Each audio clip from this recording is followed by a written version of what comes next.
I was born in Kyrgyzstan, the former Soviet Union, now an independent Muslim country, just one country away north of Afghanistan.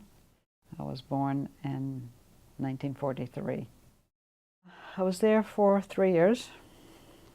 When I was 3, and when it was safe, it was thought to be safe to go back to Poland. All my parents wanted to do, both of them.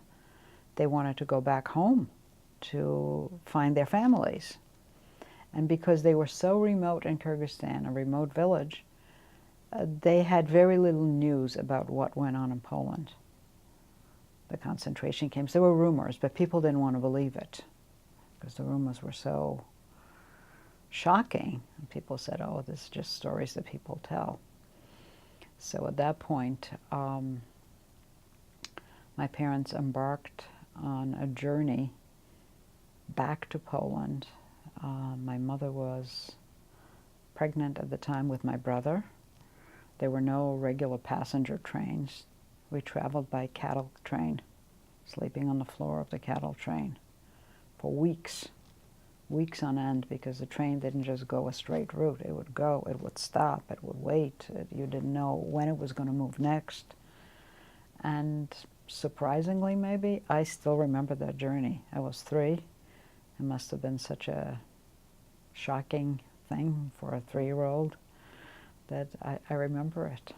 I remember my father jumping off from the cattle car with a pot to gather the water dripping off the locomotive, the hot water dripping off, so my mother could wash me.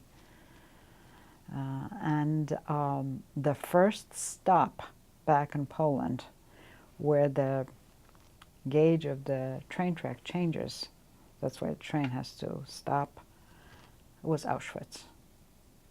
That was the first stop.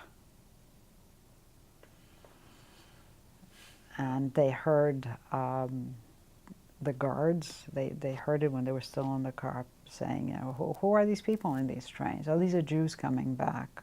Oh, I thought Hitler finished them all. So that was their welcome back to Poland.